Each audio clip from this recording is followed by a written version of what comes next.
अंमलबजावणी कशी करायची याचं मार्गदर्शन कुठेतरी असलं पाहिजे. त्याच्यासाठी महाराष्ट्र कोऑपरेटिव्ह सोसायटी रूल 1961 हे तयार झाले.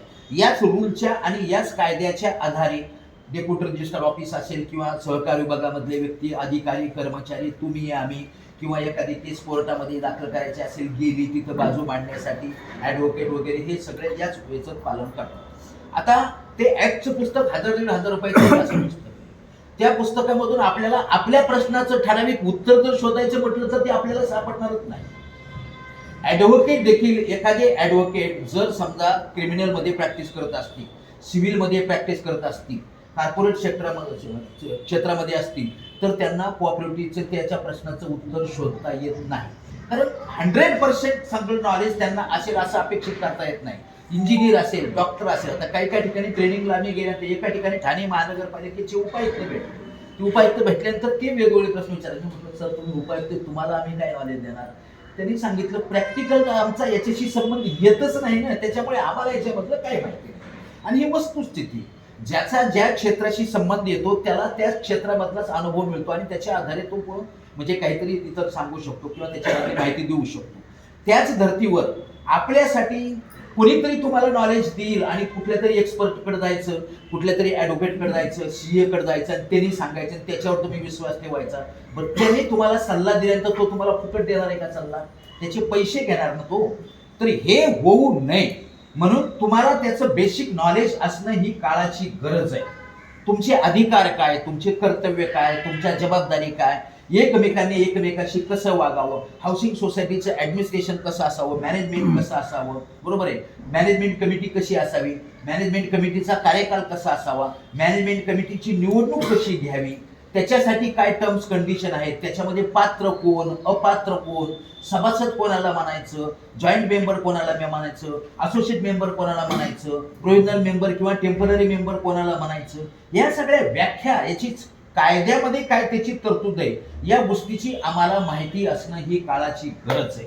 आणि असं ज्या वेळेस जागतिक सहकार संघटनेच्या लक्षात आल्यानंतर, जागतिक सहकार संघटनेनं सहकाराची जी सुरुवातीची बेसिक प्रिन्सिपल, मूळ तत्व आहेत ना, त्याच्यामध्ये हे तत्व ऍड केलं आणि लोकांना म्हणजे सभासदांना आणि त्याच्यासाठी संबंधित जे काम करणारे असतील त्या सर्वांना एज्युकेशन आणि ट्रेनिंग देणं हे बंधनकारक आहे. हे त्यांच्या लक्षात आल्यानंतर त्यांनी काय केले, ती कायद्यामध्ये तरतूद केली. कारण काय, जोपर्यंत कायद्यामध्ये तरतूद करत नाही तोपर्यंत सर्व लोक ऐकत नाहीत. कायद्याने तरतूद घेणं आवश्यक आहे. चला बाबा, नाईलाजाने कायद्याने तरतूद केली म्हणून आपण ट्रेनिंग लावून टाकूया, अशी आपली भूमिका होती. म्हणून ते कायद्यामध्ये आलं. कायद्यामध्ये आल्यानंतर काय झालं, हाऊसिंग सोसायटीसाठी, सेपरेट हाऊसिंग सोसायटीसाठी बायलॉज बनवला गेला. हे बायलॉजचं पुस्तक इंग्लिशमध्ये आहे, बरोबर आहे. जर आपल्याला इंग्लिश वाचता येत नसेल तर हे पुस्तक मराठीमध्ये आहे. म्हणजे फक्त हाऊसिंग सोसायटी रिलेटेड जे विषय आहेत आणि जे पॉइंट्स आहेत त्याची उत्तरं आम्हाला कुठे मिळतील, आम्हाला त्या ऍक्टच्या पुस्तकाकडे जाण्याची गरज नाही. मग प्राथमिक अवस्थेमध्ये आम्ही काय करू शकतो, बायलॉज. मग बायलॉज हे तरी कमीत कमी लोकांना माहिती असलं पाहिजे ना. आता ही ट्रेनिंग जर समजा कुठे DDR न अरेंज केली एखाद्या हॉलमध्ये, तर आपण सगळं तिथं जाऊ शकत नाही, आपल्याकडे तेवढा वेळ नाही, बरोबर आहे. वेळ नाही, मग काय, त्याच्यासाठी पुन्हा काय केले की बाबा लोकांच्या साठी त्यांच्या प्रेमायसेसमध्ये, त्या सोसायटीमध्ये जाऊन तिथे ट्रेनिंग द्या. मग तो त्याचं हे कसं करायचं, त्याच्यासाठी एज्युकेशन अँड ट्रेनिंग फंडाची तरतूद केली. ती तरतूद केली आहे का, बायलॉज मध्ये ती तरतूद आहे. एज्युकेशन अँड ट्रेनिंग फंडाचा विनियोग कसा करावा त्याची तरतूद आहे. आता फंड हा शब्द तुमच्याकडे आला की त्या फंडाच्या बाबत आपल्याला बायलॉजमध्ये काय माहिती मिळेल, creation of fund, utilisation of fund and investment of fund, या सगळ्या बाबतची तुम्हाला त्या ठिकाणी माहिती मिळेल. याचाच अर्थ, महत्वाचा मुद्दा काय, आपल्या सगळ्या लोकांना बायलॉजचं नॉलेज असणं, बायलॉजची माहिती असणं, ज्ञान असणं हे आवश्यक आहे. हे आमच्या सर्वांच्या दृष्टीनं हिताचं आहे, म्हणून त्याच्यामध्ये तरतूद केलेली आहे. आता मूळ मुद्द्यावर आपण येऊया. आता सध्या जो प्रचलित बायलॉज आहे हाऊसिंग सोसायटीचा, त्याच्यामध्ये एकूण 175 पॉईंट आहेत. किती पॉईंट, 175. आता याच्यामध्ये मराठीमध्ये 175 आहेत, इंग्लिशमध्ये पण 175. आता 175 पॉईंट ते कधी वाचायचे, ते वाचण्यासाठी पण आमच्याकडे वेळ नाही. या मताशी आम्ही सहमत आहोत. मी स्वतः व्यक्तीच्या सहमत आहे. आपल्याकडे वेळ नसतो. आपण सकाळी 7-8 वाजता बाहेर पडतो, रात्री 11 वाजता घरी यायला कधी वाचणार आहोत. पण आपले प्रश्न आपल्यासाठी निर्माण झाल्यानंतर प्रश्न तर आपण आपल्याला सोडवले पाहिजेत. दुसऱ्याकडे जायचं म्हटलं तर त्याला तेवढा वेळ जातो, आपला वाया जातो, जाणं येणं असतं, तोपर्यंत त्याची वाट पहा, त्याच्या पाठीमागे लागा. मग त्याच्यासाठी आपल्याला जर त्या बायलॉचं माहिती असेल तर आपण त्याच्यामधून आपलं काय डिसिजन घ्यायचं ते आपण ठरवू शकतो. म्हणून त्याच्यासाठी त्या बायलॉचे तुमच्या हितासाठी तुम्हाला कमीत कमी वेळेत तो बायलॉज म्हणजे तुमच्या प्रश्नाचं उत्तर कसं शोधता येईल याच्यासाठी आम्ही त्याचे काही भाग केले. आता या 175 मध्ये सुरुवातीचा एक भाग आहे बायलॉज नंबर 1 ते 6. बायलॉज नंबर 1 ते 6. बायलॉज नंबर 1 ते 6 मध्ये काय, बायलॉजचं पुस्तक वाचण्यापूर्वी बायलॉज नंबर 1 ते 6 तुम्हाला त्याची प्राथमिक माहिती मिळेल. प्राथमिक माहिती म्हणजे काय, सत्यजित कोऑपरेटिव्ह हाऊसिंग सोसायटी. बायलॉजचं पुस्तक बाजारातून आणलं ते दुसरे कोण पूर्वीचं आहे का आताचे का काय मला काय माहिती नाही. पण सत्यजित कोऑपरेटिव्ह हाऊसिंग सोसायटीच्या ज्याच्यावर स्टॅम्प असतील आणि ज्याच्यावर रजिस्टर ऑफिसची सही असेल वगैरे स्टॅम्प आला असतील, तो काय झाला, सत्यजित कोऑपरेटिव्ह हाऊसिंग सोसायटीचा अधिकृत बायलॉजचं बुक झालं, पुस्तक झालं. बरोबर आहे की नाही. मग त्याच्यामध्ये बायलॉज नंबर 1 मध्ये तुम्हाला ते बघायला मिळेल. सत्यजित कोऑपरेटिव्ह हाऊसिंग सोसायटीचा बायलॉज आहे का, बायलॉज नंबर 1 काढा, त्याच्यामध्ये तुम्हाला त्याच्यामध्ये नाव मिळेल. आमच्या हाऊसिंग सोसायटीचा रजिस्टर्ड ऍड्रेस काय, बायलॉज नंबर 2 बघा. आमच्या सोसायटीचे म्हणजे साठी हे जे बायलॉजचं पुस्तक तयार केलेलं आहे, या बायलॉजच्या पुस्तकामध्ये किंवा कायद्यामध्ये जे विविध प्रकारचे शब्द संज्ञा आहेत त्यांच्या व्याख्या, डेफिनेशन, मिनिंग, त्याचे अर्थ, कायद्याला अभिप्रेत असलेली त्याची व्याख्या, याच्या बाबत बायलॉज नंबर 3 मध्ये पूर्ण डिटेल तुम्हाला माहिती दिलेली आहे. ज्यावेळेस तुम्ही बायलॉज वाचन सुरू कराल त्यावेळेस सुरुवातीला बायलॉज नंबर 3 वाचा आणि मग त्याच्यानंतर तुम्हाला जो इंटरेस्ट येईल ना, तो एक वेळेस तुम्हाला नॉलेज आला की तुम्हाला आनंद वाटेल त्याच्यामध्ये आणि मग तुम्ही बायलॉज पुढे वाचन सुरू कराल. त्याच्यासाठी बायलॉज नंबर 3 याच्यामधला महत्वाचा आहे. 4 नंबर मध्ये काय, आमच्या सोसायटीचं कार्यक्षेत्र किती. कार्यक्षेत्र काय, आता खाणे कार्यक्षेत्र आहे काय आमचं, नाही. 5 पाकडे कार्यक्षेत्र आहे का, नाही. आमच्या सोसायटीचा एरिया, सिटी सर्वे नंबर, गट नंबर, तिथे काय जे असेल ना त्या हिशोबाप्रमाणे त्याच्या चतुष्सीमा काय असतील त्याच्या आधारे ते काय ठरलेलं असेल, आमचं सोसायटीचं कार्यक्षेत्र ठरलेलं असेल. आमच्या सोसायटीची म्हणजे हाऊसिंग सोसायटीची उद्दिष्ट काय, हाऊसिंग सोसायटीनं काय करावं आणि काय करू नये, याला काही कायदेशीर आधार आहे का नाही, आहे. बायलॉज नंबर 5 पाहायचा. म्हणजे याच्या व्यतिरिक्त तुम्हाला हे काय कायदा त्याच्याबाबत काय म्हणतो हे त्याच्या दृष्टीने महत्वाचं आहे. Bylaws number 6 affiliation. आता आपली सोसायटी रजिस्टर्ड झाल्यानंतर किंवा रजिस्ट्रेशन साठी प्रस्ताव दाखल करत असताना केल्यानंतर आपल्याकडे आपल्याला डेप्युटी रजिस्ट्रार ऑफिसकडून सूचना काय देते की तुम्ही ठाणे जिल्हा मध्यवर्ती सहकारी बँकेमध्ये, एक मिनिट मध्ये येऊ नका प्लीज, ठाणे जिल्हा मध्यवर्ती सहकारी बँकेमध्येच अकाउंट ओपन करा. का सांगितलं जातं, तशी कायद्यामध्ये तरतूद आहे. तुमच्या लोकल लेवलला समजा तुमचा मोठा कॉम्प्लेक्स आहे, इथं मोठा कॉम्प्लेक्स असेल, तुमच्या इथं फेडरेशन बनवता येते का, बनवता येतं. त्या फेडरेशनचं सभासद व्हा, हे अफिलिएशन बायलॉज नंबर 6 मध्ये दिलेलं आहे. वार्ड लेवलला फेडरेशन बनवता येतं, तालुका लेवलला फेडरेशन बनवता येतं, जिल्हा लेवलला फेडरेशन बनवता येतं. जिल्हा लेवलच्या फेडरेशनचे सभासद व्हा. राज्य लेवलला फेडरेशन आहे, योगायोगानं राज्य लेवलच्या फेडरेशनचे अध्यक्ष आपले ठाणे जिल्ह्याचे आदरणीय सीताराम राणे हेच आहेत, ठाणे जिल्हा फेडरेशनचे अध्यक्ष. सेंट्रल लेवलला तशी आहे का, तशी यंत्रणा आहे. जागतिक लेवलला जागतिक सहकार संघटना आहे. म्हणजे या सहकारामध्ये तशा पद्धतीनं काय काय सुधारणा करता याव्यात आणि तुमची सामूहिक शक्ती, ताकद निर्माण व्हावी. एका सोसायटीनं एखादी सूचना मंत्रालयाकडे केली, सहकार सचिवाला केली तर तुमचं म्हणणं कुणी ऐकून घेणार नाही. पण फेडरेशनच्या मार्फत जर तुमची मागणी तिथे गेली, कायद्यामध्ये अशा प्रकारचा बदल करावा तर ते ऐकलं जाऊ शकेल, त्याचा विचार केला जाऊ शकेल. त्याच्यासाठी अफिलिएशन हा बायलॉज नंबर 6 आहे. म्हणजे 1 ते 6 मध्ये तुम्हाला काय मिळाली, प्राथमिक स्वरूपाची माहिती. आता तुम्हाला ही संस्था रजिस्ट्रेशन झाली, आता ही चालवायची, कशी चालवायची, ऍडमिनिस्ट्रेशन, मॅनेजमेंट, हे मेंटेनन्स वगैरे हे सगळं कसं करायचं, याच्यासाठी काय आहे आवश्यकता, फंड. फंड हा शब्द तुमच्या समोर आला, पूर्ण बायलॉज तुम्हाला वाचायची गरज नाही. फंडाच्या बाबत कोणकोणते फंड निर्माण करावे, creation of fund, utilisation of fund, investment of fund. म्हणजे सर काय करा, रिझर्व्ह फंड तयार करावा का, हा. रिपेअर अँड मेंटेनन्सचा फंड तयार करावा का, हा. त्याच्यानंतर सिंकिंग फंड तयार करावा का, हा. त्याच्यानंतर एज्युकेशन अँड ट्रेनिंग फंड तयार करावा का, हा. हे कायद्यानं बंधनकारक केलेलं आहे. त्याची रचना कशी असावी याची माहिती कोणीतरी मला दुसरा काय सांगतो याच्यापेक्षा कायदा काय म्हणतो, आमच्या सोसायटीचा बायलॉज काय म्हणतो. बायलॉज म्हणजे तेवढंच वाचा. कुठला, बायलॉज नंबर 7 ते 15. त्याचे विनियोग करताना, खर्च करत असताना काही इम्पॉर्टंट महत्वाच्या मुद्द्याकडे तुमचं लक्ष वेधण्यात येते त्या बायलॉजच्या आधारे. उदाहरणार्थ आपली सोसायटी किती मेंबरची, 54 मेंबरची. आता 54 मेंबरची जर सोसायटी असेल, समजा त्या मॅनेजमेंट कमिटीला तर अधिकार दिलेले असतात. जरी मॅनेजमेंट कमिटीला अधिकार दिलेले असतील तरी ही मॅनेजमेंट कमिटी या सर्व सभासदांची विश्वस्त ट्रस्टी म्हणून कामकाज करते. म्हणून पूर्ण आर्थिक वर्षामध्ये त्या मॅनेजमेंट कमिटीनं जो आर्थिक व्यवहार केलेला असतो किंवा इतर वेगवेगळ्या प्रकारचे कामकाज केलेले असतात त्याचा वार्षिक अहवाल लेखाजोखा with balance sheet income expenditure account याच्या सहित वार्षिक सर्वसाधारण सभेसमोर सादर करावा लागतो. कारण वार्षिक सर्वसाधारण सभा सहकार क्षेत्रामध्ये सर्व सभासदांची सर्वोच्च सभासद केलेली आहे. बरोबर आहे की नाही? तसंच या फंडामध्ये तुम्हाला दैनंदिन कामकाज करत असताना काही खर्च करावे लागतात. समजा तुमच्या सोसायटीच्या याच्यासाठी काही खर्च करायचा आहे, पेमेंटचं काय करायचं आहे, तर तुम्हाला त्याच्यावर काही मर्यादा घातलेल्या आहे. त्या मर्यादेच्या बाहेर जाऊन तुम्ही मॅनेजमेंट कमिटी खर्च करू शकत नाही. यदा कदाचित जर खर्चच जास्त येणार आहे आणि काम करावंच लागणार आहे, मग त्यावेळेस काय कायदा काय म्हणतो, prior approval should be taken by the annual general meeting. जर अॅन्युअल जनरल मीटिंग सप्टेंबरला होणार आहे आणि तुम्हाला आता कामकाज कधी करायचे, मार्च एप्रिलला करायचे, जर मार्च एप्रिलमध्ये नाही कामकाज केलं तर पावसाळ्यामध्ये काय होईल ते सांगता येत नाही.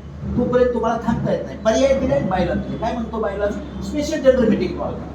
स्पेशल जनरल मीटिंग कॉल करा आणि त्याच्यामध्ये तुम्ही त्या खर्चासाठी पूर्व मंजुरी घ्या आणि करा. इन्व्हेस्टमेंट करत असताना इन्व्हेस्टमेंट कुठं करा, प्रथम प्राधान्य कुठे दिलेलं आहे इन्व्हेस्टमेंट करत असताना, जसं अफिलिएशन मध्ये तो मुद्दा काय सांगितलेला आहे, सहकाराअंतर्गत सहकार सहकारी संस्थेनं इन्व्हेस्टमेंट करताना दोन गोष्टीला प्रथम प्राधान्य द्यायचंय. ज्या एरियामध्ये ती सहकारी सोसायटी असेल त्या एरियाच्या जिल्हा मध्यवर्ती सहकारी बँकेला आणि ज्या स्टेटमध्ये ती संस्था असेल त्याच राज्याच्या राज्य सहकारी बँकेला. उदाहरणार्थ आपण महाराष्ट्रामध्ये राहतो तर विनियोग करताना सुद्धा DCC बँक आणि महाराष्ट्र राज्य सहकारी बँक त्या बँका आमच्या जवळ आम्हाला कार्य करण्यासाठी हमेशा जाणं येणं करण्यासाठी आमच्या जवळ नाही. मग त्याच्यानंतर तुम्ही नॅशनल बँकेमध्ये जाऊ शकता. शेड्यूल कोऑपरेटिव्ह बँकेमध्ये वगैरे तुम्हाला जर जायचं असेल तर त्यांना मागच्या 3 वर्षाचा कमीत कमी ऑडिट रिपोर्ट पहा आणि त्याच्यामध्ये जर त्यांना A ग्रेड दिलेले असेल तर तुम्ही त्याचा विचार करा.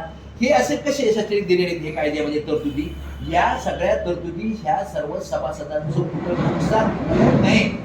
मला जर कायद्यामध्ये नॉलेज नसेल, समजा चेअरमनला, सेक्रेटरीला, ट्रेझररला, त्यांना पण हे एज्युकेशन ट्रेनिंग का आवश्यक केले की ही जिम्मेदारी आपली. माझ्या सहीनं सहज म्हणून कुठल्या तरी एखाद्या पतसंस्थेत डिपॉझिट गेलं आणि त्या पतसंस्थेनं उद्या डुबली तर माझ्या संपूर्ण सभासदांचा फंड त्या ठिकाणी तो डुबला जाईल आणि ते नुकसान संपूर्ण सभासदांचं होईल. एक चेअरमन सेक्रेटरीचं नाही, संपूर्ण सभासदांचं होईल आणि ते पाप माझ्या माथ्यावर येईल. हे पाप माझ्या हातून घडू नये. मग त्याच्यासाठी कायद्यामध्ये काही तरतूद आहे का, तर आहे. म्हणून फंड रिलेटेड जे काही तुम्हाला हे वाचायचं असेल त्याच्यासाठी तुम्हाला काय वाचणं आवश्यक आहे, बायलॉ नंबर 7 ते 15 प्राथमिक माहिती बेसिक रेकॉर्ड नॉलेज जर पाहिजे असेल 1 ते 6. फंडाच्या बाबत तुम्हाला तुमच्या प्रश्नाचं उत्तर शोधायचं आहे. चंदन शिव काय म्हणतं त्याच्यावर विश्वास ठेवायचा नाही. ऍडव्होकेट पेक्षा यांच्यापेक्षा तुमच्या त्यावेळेसचा प्रचलित असणारा बायलॉज बघा आणि त्याच्यामध्ये आता सध्या जे आहे त्यापैकी 7 ते 15 नंबर बघा, त्याच्यामधून तुम्हाला त्याचं नॉलेज मिळेल. आता पुढचा जो प्रश्न येतोय, पॉइंट येतो तो पुढचा प्रश्न म्हणजे पुढचं मार्गदर्शन आपल्याला सभासद मेंबरशिप. सभासद हा शब्द आला माझ्या समोर की सभासदाची व्याख्या काय, कोणाला सभासद म्हणावे. एका अग्रीमेंट मध्ये समजा एका व्यक्तीचं नाव आहे एका फ्लॅटच्या, तर तो एक सभासद आहे मान्य आहे. त्या अग्रीमेंट मध्ये 2 लोकांची नाव आहेत तर त्याला दोघांना सभासद म्हणायचं का, दोघांना अधिकार आहेत का. अग्रीमेंट मध्ये 3 लोकांची नाव आहेत तर 3 लोकांना अधिकार आहेत का. म्हणजे या सभासदाच्या विषयी सभासद होण्यासाठी टर्म्स कंडिशन काय, सभासद होण्याची प्रक्रिया मॅनेजमेंट कमिटीनं कशा पद्धतीने राबवावी, त्याला कोणकोणते डॉक्युमेंट्स मॅनेजमेंट कमिटीकडे सादर केले गेले पाहिजे, मीटिंग मध्ये त्याला मंजुरी का दिली गेली पाहिजे, मीटिंग मध्ये मंजुरी दिल्यानंतर त्याला किती दिवसामध्ये तुम्ही त्यांना हे केलं पाहिजे. म्हणजे या सगळ्या गोष्टीविषयी मॅनेजमेंट कमिटीला मार्गदर्शक आणि तुम्हाला सगळ्यांना मार्गदर्शक हे जे आहे सभासदाच्या बाबत जे तुम्हाला जर काय माहिती पाहिजे असेल तर बायलॉ नंबर 16 ते 21 मध्ये तुम्हाला माहिती मिळेल. आता सध्याचे जे बायलॉज आहे त्या 16 ते 21 मध्ये पूर्ण माहिती नाही. का नाही माहिती, त्याच्यामध्ये जे काही बदल झालेले आहेत, आता नवीन अमेंडमेंट आली, जसं सरांनी सांगितलं की 154B. आता त्या 154B मध्ये सांगितल्याप्रमाणे सभासदाचे 4 प्रकार आलेले आहेत. मूळ सभासद म्हणजे अग्रीमेंट मध्ये ज्याचं प्रथम क्रमांकावर नाव आहे तो, दुसऱ्या क्रमांकावर ज्यांचं नाव आहे तो जॉईंट मेंबर त्याला म्हणायचं. तिसऱ्या क्रमांकाचा जो सभासद आहे असोसिएट मेंबर. आता असोसिएट मेंबरला काही ठिकाणी विरोध चाललेला आहे, त्याच्यावर म्हणजे कोर्टामध्ये पण जाण्याच्या तयारीत. असोसिएट मेंबरची एक नवीन तरतूद काय आलेली आहे की असोसिएट मेंबर कोण आला, तो फक्त फॅमिली मेंबर म्हणजे फॅमिलीच्या डेफिनेशन मध्ये त्याचं नाव असेल की मग त्याला तुम्ही ते असोसिएट मेंबर करू शकता. पण ते जरा थोडंसं घातक आहे सर्व सभासदांच्या दृष्टिकोनातून. त्याला ते वरच्या लेवलला ते त्याच्यावर चर्चा चाललेली आहे. प्रोव्हिजनल मेंबर म्हणून एक नवीन तरतूद आलेली काय की एखाद्या व्यक्ती समजा या ठिकाणी राहते आहे आणि ती त्या फ्लॅटचा मालक आहे आणि त्यांनी नॉमिनेशन फॉर्म म्हणून भरून दिला, वारसांच्या बाबतचा एक फॉर्म भरून दिला त्यांना सोसायटीकडे, एखाद्या मुलाचं नाव त्यांनी दिलं. अचानक ती व्यक्ती एक्सपायर झाली. एक्सपायर झाल्यानंतर ती व्यक्ती जिचा फॉर्म भरून दिलेला आहे त्या व्यक्तीला तुम्ही तात्पुरता सभासद करू शकता. कशासाठी तात्पुरता सभासद करायचंय, त्यांचे आता एक्सपायर झालेले हे माहितीच आम्हाला फक्त तोंडी. डेथ सर्टिफिकेट जोपर्यंत आमच्याकडे येत नाही तोपर्यंत त्यांची डेथ झालेली आहे असं आम्ही रेकॉर्डला म्हणू शकत नाही. मग पुढचे जे कागदपत्र आहेत सगळे डॉक्युमेंट्स त्यांच्याकडून कलेक्ट करून घ्यायचे, याच्याबाबत करस्पॉन्डन्स कोणाशी करायचा, त्या मधल्या काळामध्ये मेंटेनन्स वगैरेची बिलं कोणाकडे पाठवायची, त्याच्यासाठी हे तरतूद आलेलं आहे. जरी त्या व्यक्तीला तुम्ही तात्पुरतं सभासद करून घेतला असेल तरी त्या फ्लॅटची 100% मालक ती व्यक्ती कायद्याने नाही. ती व्यक्ती म्हणजे माझं नाव लागलं की मीच आता ट्रान्सफर करतो आणि माझ्या भावाला देतो तिकडे लोटून, माझ्या बहिणीला मी देणार नाही काही आणि मीच झालो मालक, अशा जर कुणी याच्यामध्ये गैरसमजामध्ये असेल तर ते चुकीचं आहे. त्याच्या वेळेस फक्त ते केअर टेकर म्हणून त्यावेळेस त्यांना कामकाज करायचंय. सोसायटीला त्यांच्याशी संपर्क साधता यावा, पत्रव्यवहार साधता यावा की बाबा तुम्ही हे त्यांचं डेथ सर्टिफिकेट द्या. पुढे तुमच्यानंतर तुमच्या फॅमिलीमध्ये बाकी किती तुमचे वारस वगैरे आहेत, तुमच्यामध्ये एकमत आहे का नाही, ट्रान्सफर वगैरे कसं करायचं आहे, त्याच्याबाबत त्यांच्याकडे करस्पॉन्डन्स करण्यासाठी तुम्हाला उपयोगी व्हावं म्हणून ती फक्त तरतूद आहे. म्हणून तो मालक होऊ शकत नाही. म्हणजे 16 ते 21 मध्ये मेंबरशिप बाबतच्या ज्या काही मेंबर कोण होऊ शकतो, व्यक्ती होऊ शकते का, होऊ शकते, बरोबर आहे. पण ती जर 18 वर्षापेक्षा कमी असेल तर होऊ शकते का, नाही होऊ शकत. एखादी म्हणजे दुसऱ्या कोणीतरी वेडी वगैरे असेल तर ते होऊ शकते का, नाही. कंपनी मेंबर होऊ शकते का, जर कंपनी ऍक्ट प्रमाणे रजिस्टर्ड असेल तर कंपनी मेंबर होऊ शकते. ट्रस्ट होऊ शकतो का, तर ट्रस्ट ऍक्ट प्रमाणे जर ती रजिस्टर झालेली असेल तर तो ट्रस्ट तुमचा मेंबर होऊ शकतो. म्हणजे त्याच्या टर्म्स कंडिशन काय आहेत, या सगळ्या बाबतची माहिती तुम्हाला त्या 16 ते 21 मध्ये तुम्हाला मिळणार आहे. त्याच्यात तर महत्वाची मॅनेजमेंट कमिटीसाठी सभासदत्वासाठी तुमच्याकडे आलेला एखादा अर्ज, त्यांच्याकडून संपूर्ण कागदपत्र दाखल केलेले आहे ते तुमच्याकडे आलेलं आहे ते, तर सभासदत्व जास्तीत जास्त 3 महिन्याच्या आतमध्ये तुम्ही तो निर्णय घेणं आणि त्यांना कळवणं आवश्यक आहे. यदा कदाचित तुमच्याकडे त्या कायद्याची माहिती नसल्यामुळे तुम्ही आपलं जाऊ दे आता का नाही झालं बघू त्यांचं 6 महिन्यानं करू, वर्षानं करू, तर मॅनेजमेंट कमिटी त्याच्यामुळे अडचणीत येऊ शकते. याबाबत आपल्याला अलर्ट करण्यासाठी, सावधान करण्यासाठी बायलॉ नंबर 21 तुम्हाला मार्गदर्शन करतो. म्हणजे सभासद याच्या बाबत जे तुम्हाला टर्म्स कंडिशन साधारणतः जनरल माहिती आहे ती तुम्हाला कुठे वाचायची, 16 ते 21 मध्ये. आता पुढे राईट्स अँड ड्युटीज म्हणजे सभासदांचे अधिकार आणि कर्तव्य.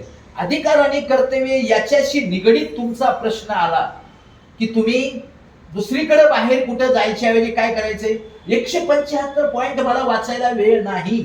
मग कमीत कमी वेळेमध्ये तुम्ही तुमच्या प्रश्नाचं उत्तर तुम्हाला शोधता आलं पाहिजे आणि ते अधिकृत असलं पाहिजे. त्याच्यासाठी काय करा, राईट्स अँड ड्युटी बाबत तुम्हाला जायचंय ना, फक्त बायलॉ नंबर 22 ते 44 बघा, पूर्ण बायलॉ वाचायची तुम्हाला गरज नाही. तुमचा वेळ वाचला गेला पाहिजे, कारण या देशाचे तुम्ही मालक आहात, या सोसायटीचे तुम्ही मालक आहात. हा जो एज्युकेशन ट्रेनिंग प्रोग्राम होतोय तो तुमच्या पैशानं होतोय. पर मंथ पर मेंबर 10 रुपये तुमच्याकडे वसूल केले जातात. तो त्याच्यासाठी खर्च केला गेला पाहिजे असं शासन म्हणतंय. पण फक्त सर्टिफिकेटच आम्हाला द्या आणि लोकांना नाही ट्रेनिंग दिली तरी चालेल, अशा पद्धतीनं कामकाज करण्यामध्ये सहकाराचं खरं उद्दिष्ट साध्य होणार नाही. म्हणून लोकांच्या दारामध्ये जा, त्या प्रिमायसेस मध्ये जा आणि जे काही लोक येतील त्यांना त्या ठिकाणी त्या बायलॉचं माहिती द्या. 100% लोक जर ते एका वेळेला नाही आले तर निदान बाबांनो मेहरबानी करा, प्रत्येक वर्षी 20-20 तरी या. 100 पैकी 20-20% जरी आला तरी 5 वर्षामध्ये तुमच्या सगळ्या लोकांना त्याचं नॉलेज मिळेल आणि ते नॉलेज मिळाल्यानंतर तुमचे आपापसातले मतभेद कमी होतील. काही पॉइंटवर मतभेद निर्माण होण्याची वेळ आली तरी देखील ते मतभेद तुम्ही आपसामध्ये सुसंवाद साधून बायलॉचं पुस्तक समोर ठेवून सोडवू शकता. त्याच्यासाठी या शिक्षण आणि प्रशिक्षण कार्यक्रमाचं महत्वाचं उद्दिष्ट आहे आणि त्याचा हेतू तो आहे. म्हणजेच तुम्हाला तुमचे अधिकार कर्तव्य याच्याबाबत जर माहिती पाहिजे असेल तर काय करायचे, तुम्ही बायलॉ नंबर 22 ते 44 पाहायचा आहे. आता हे बायलॉ नंबर 22 ते 44 डिटेल दिले काय करावं काय नाही. आता समजा मी फ्लॅटचा मालक आहे, मी फ्लॅट माझा भाड्यात देऊ शकतो का? देऊ शकतो ना, हो दे म्हणून. पण ते देत असताना समजा मी ज्यांच्याशी रेंट ॲग्रीमेंट केलाय रजिस्टर कॉपी करून ते तुम्ही सोसायटीकडे द्या. माझा फ्लॅट आहे, मी नाही दिलं तर काय करणार तुम्ही? काय नाही तुम्हाला करायचं? अरे तसं नाही, कायद्यामध्ये तरतूद आहे. आम्ही तुम्हाला मुद्दाम त्रास देत नाही, हे बायलॉमध्ये तरतूद आहे म्हणून तुम्ही द्या. त्या व्यक्तीचं पोलीस व्हेरिफिकेशन सर्टिफिकेट वगैरे काय असेल ते सगळं या ठिकाणी आणून द्या. का? कारण तुमचा फ्लॅट आहे म्हणून त्याला मला माझ्या फ्लॅटमध्ये स्फोटक ज्वालाग्राही पदार्थ साठवून ठेवणे, वाटेल ते अनैतिक धंदे करणे हे अधिकार मला कायद्याने देण्यात आलेले नाहीत. त्याला बंधन केलेलं आहे कायद्यानं. आणि एखादी व्यक्ती ही जर ऐकत नसेल तर त्यांना सांगता येईल की तुम्ही माझं ऐकू नका, ठीक आहे, माझ्यावर विश्वास ठेवू नका, पण एक मेहरबानी करा, या बायलॉज मध्ये ही अशा अशा पद्धतीची तरतूद दिलेली आहे. ही बायलॉज मध्ये तरतूद कुठून आली? कायद्यामधून आली. उद्या जर तुम्ही या कायद्याचं बायलॉजचं याचं पालन नाही केलं तर तुमच्यावर कायदेशीर कारवाई होऊ शकते आणि तुमच्यावर काहीतरी म्हणजे दंड किंवा गुन्हा वगैरे काही शिक्षा अशा प्रकारे होऊ शकतात. तुमचं आम्ही हितचिंतक म्हणून आम्ही तुम्हाला हे सांगतोय की तुम्ही असं करू नका. तर ते व्यक्ती तुमचं म्हणणं ऐकेल आणि त्यांना तुमचं म्हणणं पटेल. याचाच अर्थ तो बायलॉज तुम्हाला त्यावेळेस मदत करू शकेल. बरोबर आहे की नाही? म्हणजेच राईट्स अँड ड्युटी बाबत बायलॉ नंबर 22 ते 44. रिस्पॉन्सिबिलिटी अँड लायबिलिटी शब्द म्हणजे थोडेसे याच्यामध्ये, पण कायद्यामध्ये त्याचे व्यापक हे जबाबदाऱ्या आणि उत्तरदायित्व. मराठीमध्ये ज्याला वाचायचं त्याला मराठीमध्ये पुस्तक मिळेल, इंग्लिशमध्ये पाहिजे त्याला इंग्लिशमध्ये. कुठे पुस्तक मिळेल? फेडरेशनच्या ऑफिसमध्ये पुस्तक मिळतं, तिथे तुम्ही जायचं. तिथं किंमत काय? एक आता सध्या 142 रुपये किंमत आहे. किंमत पण काही जास्त नाही. आपल्याकडे आपल्या नॉलेजमध्ये आपले अधिकार, आपले कर्तव्य, मी ह्या सोसायटीचा मालक आहे, मी त्या ठिकाणी मलाच माझे कायदे माहिती नसतील, मला माझा अधिकार माहित नाही, मला माझे हक्क माहिती नाही, किंवा माझ्या बरोबरचा कोणीतरी वेड्यासारखं वागतोय त्याला कर्तव्याची जाणीव करून देण्यासाठी जर मला माझ्याकडे नॉलेज असेल तर त्याचा उपयोग आम्ही करू शकतो ना. त्याच्यासाठी रिस्पॉन्सिबिलिटी अँड लायबिलिटी बाबत तुम्हाला जर माहिती पाहिजे असेल तर बायलॉ नंबर 45 ते 62 वाचायचं. म्हणजे तुम्हाला तुमचा वेळ वाया जाऊ नये. कमीत कमी वेळेमध्ये तुम्हाला कसं तुमच्या प्रश्नाचं उत्तर तुम्हाला शोधता आलं पाहिजे. जसं आपण शाळेमध्ये कॉलेजमध्ये असताना शिकतो, आपण वर्षभर लेक्चर ऐकतो, अभ्यास करतो, पण त्या 3 तासामध्येच आपल्याला पूर्ण परीक्षेचा पेपर त्या ठिकाणी लिहायचा असतो आणि त्याच्यावर आपलं पुढचं भवितव्य अवलंबून असतं. म्हणजे कमीत कमी वेळेमध्ये तुम्हाला कशी स्टडी करता येईल, तुमच्या प्रश्नाचं उत्तर तुम्हाला कसं शोधता येईल, तुम्ही सक्षम कसे बनाल, आदरणीय पंतप्रधान नरेंद्र मोदीजींच्या भाषेमध्ये तुम्ही आत्मनिर्भर कसं बनाल, याच्यासाठी तुम्हाला ही एज्युकेशन अँड ट्रेनिंग आहे. ही एज्युकेशन आणि ट्रेनिंग तुमचा वेळ रविवारचा महत्वाचा कसा तरी तुम्हाला फॅमिलीमध्ये घालवायला मिळतो, तो व्यर्थ घालवण्यासाठी ही एज्युकेशन अँड ट्रेनिंग नाही, ही आपणा सर्वांच्या हितासाठी आहे, भल्यासाठी आहे. म्हणजेच तुम्हाला ते 45 ते 62 त्या ठिकाणी वाटायचे. बरोबर आहे. त्याच्यानंतर पुढचा जो महत्वाचा पॉइंट आहे, खास मॅनेजमेंट कमिटीसाठी दैनंदिन कामकाज करत असताना मॅनेजमेंट कमिटीनं कामकाज करत असताना कोणत्या खबरदाऱ्या घ्याव्यात. काही कामाला तुम्हाला ठराविक कालावधी दिलेला आहे, एवढ्या दिवसामध्ये तुम्ही हे केलं पाहिजे, तेवढ्या दिवसामध्ये तुम्ही ते केलं पाहिजे. याच्यासाठी तुम्हाला जे मार्गदर्शक आहे बायलॉ नंबर 63-64. इम्पॉर्टंट काय त्याच्यामध्ये की तुमच्याकडे समजा एखादी व्यक्ती आली म्हणजे की व्यक्ती येणार म्हणजे तुम्ही त्या पदावर आहेत म्हणजे तुमच्याकडेच तक्रार घेऊन येणार ना. त्यांचं रडगाणं ते तुमच्याकडेच सांगणार आहे. बरोबर. तुम्ही दुसऱ्याकडे कोणाकडे जाणार? कारण तुमच्याकडे तो अधिकार दिलेला आहे. ते समजा अरे तोंडी सांगायला आले तर तुम्ही त्यांचं अगोदर ऐकून घ्या, पण त्याच्यावर व्यक्तिगत पातळीवर तुम्ही डिसिजन घेऊ शकत नाही आणि घेऊ नका. मग काय करा? त्यांना रिक्वेस्ट करा. काय करा? जे काय असेल ते तुमच्या लेखी स्वरूपामध्ये द्या. तुमच्याकडे लेखी आल्यानंतर बरेच वेळेस काय होतं, हे चेअरमन आहेत तुम्ही, मी सेक्रेटरी, हे ट्रेझर आहे, ट्रेझर भेटला त्यांना अचानक, ट्रेझरला त्यांनी तक्रार सांगितली, ट्रेझरला सांगितलं ठीक आहे मी लेखी देतो, ही लेखी द्यायला गेलं, ट्रेझरला सांगितलं यांना सही दे, याच्यावर सही दे रिसिव्ड म्हणून. ट्रेझर म्हणतो मी नाही देणार, मी नाही अडकणार. घाबरण्याचं कारण नाही. चेअरमन असू दे, सेक्रेटरी असू दे, ट्रेझर असू दे किंवा मॅनेजमेंट कमिटी मेंबर जरी असू दे, तरी त्यांनी रिसिव्ड म्हणून सिग्नेचर दिली तरी त्यांना घाबरण्याचं कारण नाही. का?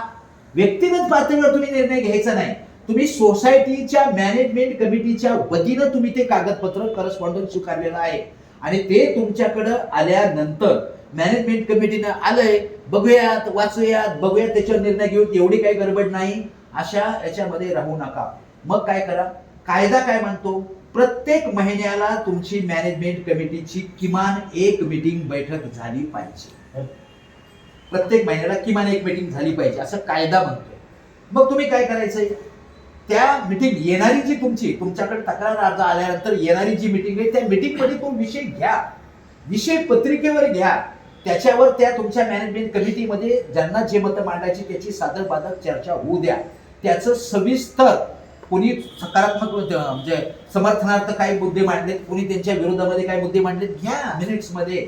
आणि त्याच्यानंतर जो काही निर्णय होणार आहे तो एकमताने निर्णय झालेला असेल तर उत्तमच, ठराव तशा पद्धतीने मंजूर करायचा, एकमताने निर्णय झालेला आहे. जर निर्णय लोकशाही प्रक्रियेमध्ये आणि सहकारामध्ये निर्णय घेणं थांबवता येत नाही, मग काय युनॉनिमसली झालं तर ठीकच आहे, एकमत झालं तर ठीकच आहे. पण जर एकमतानं होत नसेल तर मेजॉरिटी बेसिसवर बहुमताच्या आधारावर निर्णय घेणं क्रमप्राप्त आहे, कायद्याला अपेक्षित आहे. आणि त्याच धर्तीवर तुम्ही निर्णय घ्यायचा आहे, त्याची मिनिट्स मध्ये त्या ठरावामध्ये तिथे नोंद करायची, रिझोल्युशन पास करताना तुम्ही. आणि त्याच्यानंतर तुम्ही त्यांना काही ठराविक कालावधीमध्ये तुम्ही त्यांना तसं लेखी कळवायचं आहे. जर तुमच्याकडे येणारी तक्रार अपूर्ण असेल, त्याला तुम्हाला अजून काही सप्लिमेंटरी डॉक्युमेंट्स त्यांच्याकडून तुम्ही अपेक्षित असाल तर त्यांना तुम्ही लेखी पत्र देखील देऊ शकता. ते किती दिवसात द्यायचे, लगेच ताबडतोब. म्हणजे तुम्हाला ठराविक कालावधीचं पालन करून, वेळेचं बंधन आहे त्या पद्धतीप्रमाणे तुम्हाला कशा पद्धतीने मॅनेजमेंट कमिटीनं कामकाज करावं याच्यासाठी खरं मार्गदर्शन तुम्हाला त्या बायला नंबर 63 आणि 64 मध्ये तुम्हाला मिळेल. त्याच्या पुढचा जो मुद्दा आहे, आता त्याच्या पुढचा मुद्दा आहे, मगाशी आपण फंडची चर्चा केली, बरोबर आहे का नाही, फंड निर्माण करायचे. पण हे फंड कोणाकडून हे करतो आपण, लोकांच्याकडून घेतो ना, वर्गणी काढतो ना, कॉन्ट्रिब्युशन, बरोबर आहे की नाही. लिव्हिंग चार्जेस ऑफ सोसायटी, लोकांच्याकडून ज्या आपण वेगवेगळ्या प्रकारच्या वर्गण्या जमा करतो, म्हणजे याचे फंड, त्याचा फंड, काय तो मेंटेनन्स, हे पार्किंग चार्जेस, हे जे आहे ते सगळे, याचे जे हे कसं असावं, रचना कशी असावी, त्याची विभागणी कशी असावी. व्यक्तिशः मी काय म्हणतो माझ्यावर बिलकुल विश्वास ठेवू नका. तुम्ही स्वतः जरी समजा तुमचे माझे समजा संबंध चांगले असतात, मी समजा काही तुम्हाला सल्ला जरी दिला, मी सल्ला दिलेला तुम्हाला बरोबर आहे का नाही, कारण मी चुकू शकतो, माझ्याकडून चूक होऊ शकते. कितीही काम माणूस किती एक्सपर्ट असला तरी त्याच्याकडून चूक होऊ शकते. मग त्याच्यासाठी काय करा, त्याचा सल्ला ऐका, पण ऐकल्यानंतर तुम्ही स्वतः बायलॉज वाचा आणि त्याच्यामधून खात्री करून घ्या. प्रत्यक्ष बायलॉजची लँग्वेज त्या ठिकाणी काय म्हणते, त्याचा अर्थ काय म्हणतो, त्या ठिकाणी कायद्याला तिथं काय अपेक्षित करतोय, तीच लँग्वेज त्याच्यामधून तुम्ही तुमचा जे डिसिजन, कोणता निर्णय घ्यायचा आहे ते तुम्ही ठरवू शकता. त्याच्यासाठी तुम्हाला काय करायचंय, बायलॉज नंबर 65 ते 71 पाहायचा आहे. एक बायलॉज जर सर घेतला ना तर तितकं डिटेल नॉलेज आहे. एक बायलॉजवर 8 तास कमीत कमी लेक्चर चालू शकेल, पण तेवढा वेळ तुमच्याकडे नाही. आणि तेवढा वेळ तुमच्याकडे नाही, आणि आपल्याला आयुष्यच आपलं कमी झालेलं आहे, क्षणभंगूर आहे. एका विषयाला जर एवढं हे करायचं, बाकीचं आपण कधी करायचं. मग काय, जगणं सोडायचंय का नाही, जगणं सोडून आपल्याला चालणार नाही. आपले प्रश्न कोण सोडवणार, दुसरा कोणी सोडवणार नाही. आपले प्रश्न आपल्यालाच सोडवले पाहिजेत, त्याच्याशिवाय पर्याय नाही. आणि म्हणून त्याच्यासाठी काय, या हाऊसिंग सोसायटी बाबतचे जे काही तुमचे प्रश्न छोटे मोठे असतील त्याबाबत तुम्ही बायलॉज वाचन करायला सुरुवात करा. बायलॉजवर तुम्ही आधारित राहा, बायलॉज वाचन करा, बायलॉजचा अभ्यास करा.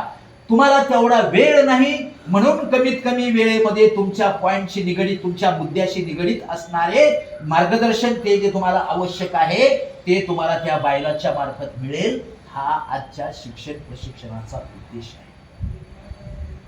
त्याच्या पुढे काय, लिव्हिंग चार्जेस ऑफ सोसायटी झाल्यानंतर म्हणजे आपल्या संस्थेचं हे जे आहे अस्तित्व दाखवणारे काही चिन्ह आहेत का नाही, अस्तित्व. आता समजा आपली संस्था सत्यजित कोऑपरेटिव्ह हाऊसिंग सोसायटी. काय Satyajit cooperative housing society, Satyajit नाव कोणी दिलं, रजिस्टर ऑफिसने दिलं, बरोबर आहे की नाही. आपण त्यावेळेस कदाचित 2-3 नावं दाखल केली असतील, त्यावेळेस प्रस्तावामध्ये असतील 1-2-3 नावं द्या आणि फर्स्ट प्रिफरन्स तुम्हाला कुठल्या नावाला असेल अशी तुम्हाला एक त्यांनी हे दिलेलं ऑप्शन दिलेलं आहे, पर्याय. आपल्याला सत्यजित नावाने त्यांनी काय दिलं, मंजुरी दिली, बरोबर आहे की नाही. म्हणजे म्हणून आपण सत्यजित कोऑपरेटिव्ह असं म्हणायला लागलो. सत्यजित कोऑपरेटिव्ह हाऊसिंग सोसायटी हे नाव आपल्याला हे केल्यानंतर काय दिलं, त्यांनी त्याचा रजिस्ट्रेशन नंबर दिलेला आहे, किती तारखेला रजिस्ट्रेशन झालं, कोणत्या वर्षात झालं, बरोबर आहे, हे सगळं दिलं त्याच्यामध्ये. TC काय TN वगैरे, जी वगैरे हे सगळं त्याच्यामध्ये दिलेलं आहे. आता हे जे सगळं आहे हे सगळं आल्यानंतर एक सर्टिफिकेटची कॉपी मिळाली. आता ती सर्टिफिकेटची कॉपी घेऊन आपण प्रत्येक ठिकाणी जाणार आहे का? नाही. मग आपल्या संस्थेच्या वतीनं आपली काही विचारधारा असेल, आपले काही प्रश्न असेल, तर त्याबाबत जर इतर कोणाशी आपल्याला जर सुसंवाद साधायचा असेल तर तो सुसंवाद कशा स्वरूपात असला पाहिजे? लेखी स्वरूपात असला पाहिजे. तोंडी संवादाला काही अर्थ नाही, कायद्याने त्याला गृहीत धरलं जात नाही. बरोबर आहे की नाही? मग तो लेखी स्वरूपात असला पाहिजे. मग लेखी स्वरूपात असला म्हणजे काय? त्याच्यासाठी लेटर हेड तयार.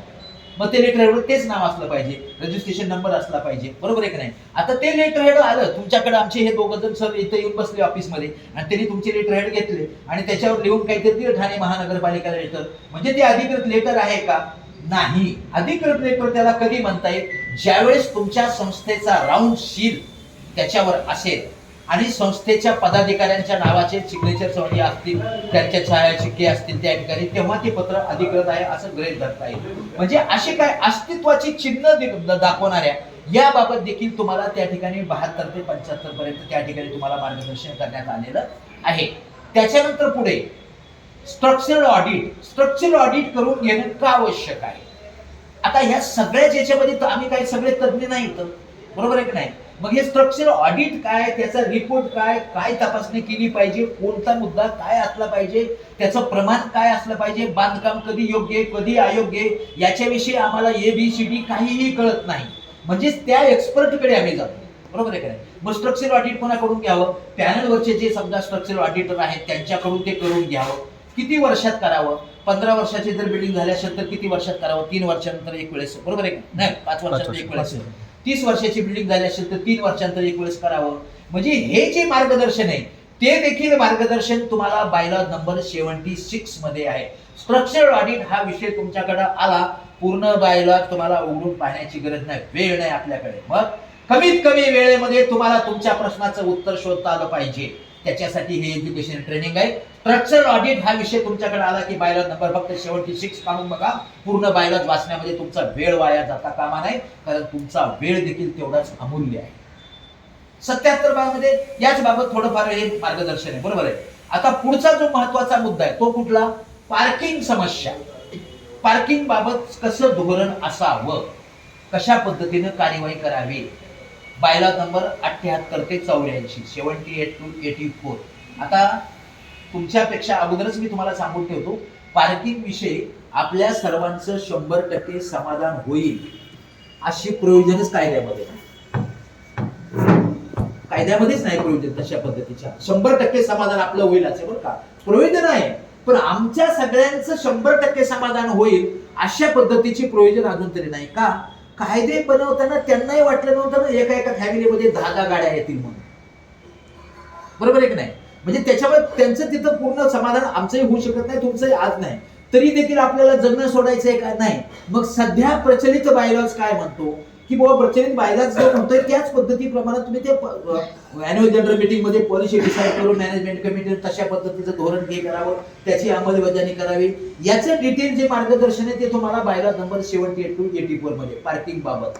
दुसरीकडे तुम्हाला बायलॉज बघायची गरज नाही.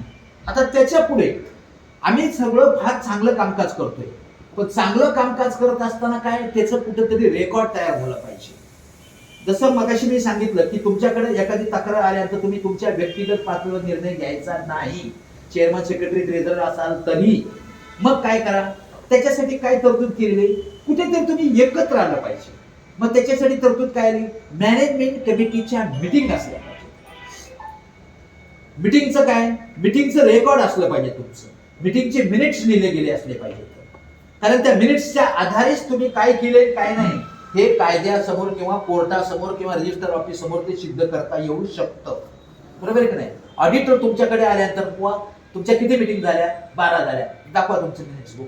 जर 12 मिनिट्स त्या ठिकाणी त्याला पाहायला मिळाले तरच तो 12 लिहिणार आहे, नाहीतर तो काय म्हणणार तुमच्या झाल्यात नाही आणि तुम्ही मिनिट्स लिहिले नाही तर मी काहीच लिहिणार नाही. म्हणजे याचा अर्थ काय? मिनिट्स तर लिहिणं आवश्यक आहे. बरोबर आहे की नाही? म्हणजेच मंथली मीटिंग किती? 12 असाव्यात. वार्षिक सर्वसाधारण सभा 1 असावी. बरोबर आहे की नाही? आता वार्षिक सर्वसाधारण सभेची आता जी डेट दिलेली आहे, आर्थिक वर्ष संपल्यानंतर पुढे सप्टेंबर एंड पर्यंत म्हणजे 30 सप्टेंबर ही लास्ट डेट दिलेली वार्षिक सर्वसाधारण सभेची. एक काळ असा होता 97 घटना दुरुस्तीच्या पूर्वी 14 ऑगस्ट पर्यंत म्हणजे तुम्हाला 14 ऑगस्ट ही तारीख दिलेली असायची वार्षिक सर्वसाधारण सभेची. जर तुम्हाला 14 ऑगस्टला घेता येणं शक्य नाही असं तुम्हाला वाटलं तर त्यावेळेस तुम्हाला एक पर्याय होता त्यावेळेस काय की तुम्ही DDRला विनंती अर्ज करायचे आणि आमची सभा 14 ऑगस्ट पर्यंत होऊ शकत नाही, आम्हाला त्याचा कालावधी वाढवून देण्यात यावा. त्यावेळेस ते DDRला अधिकार होते.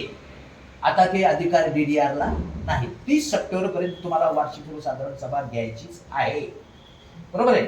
त्याच्यानंतर ज्यावेळेस तुमच्या सोसायटीच्या बाबत काही निर्णय घ्यायचा आहे आणि तो मॅनेजमेंट कमिटीच्या अधिकार कक्षेच्या बाहेरचा आहे, त्याच्यासाठी तुम्हाला काय कायदा म्हणतोय, वार्षिक सर्वसाधारण सभेची मंजुरी घ्यावी.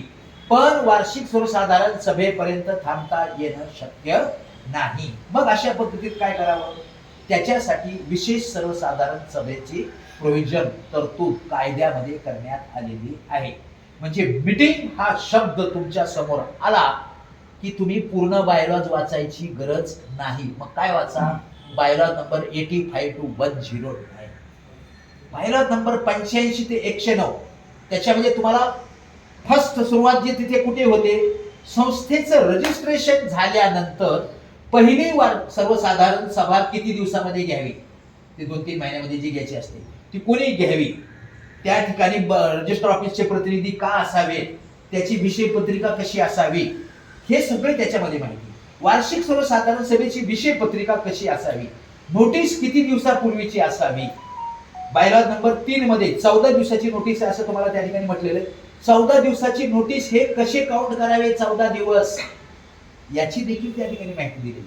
विशेष सर्वसाधारण सभेची विषय पत्रिका कशी असावी, वार्षिक सर्वसाधारण सभेची विषय पत्रिका कशी असावी, या म्हणजे काय कुठल्या पद्धतीचं कामकाज त्याच्यामध्ये करावं, काय करू नये याबाबतचं पूर्ण मार्गदर्शन तुम्हाला 85 to 109 मध्ये तुम्हाला मिळेल.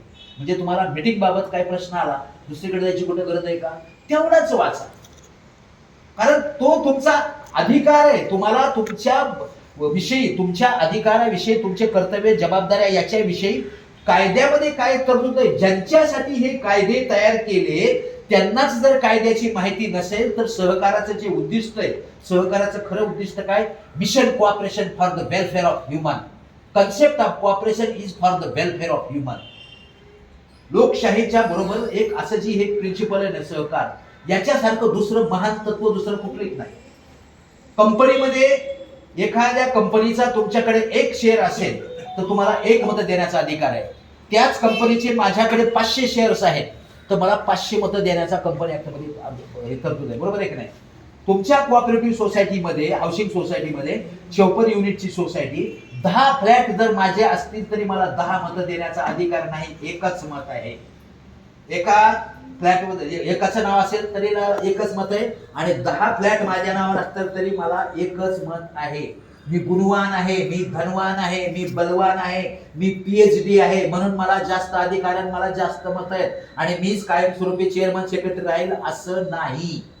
तुम्ही काहीही असा, काहीही नसा, पण जगण्याचा मूलभूत अधिकार तो आहे आणि जो जगण्याचा मूलभूत अधिकार आहे त्याला तुम्ही एकमेकाला cooperate to all, respect to all, म्हणजे सर्वांना समान अधिकार या ठिकाणी देण्यात आले.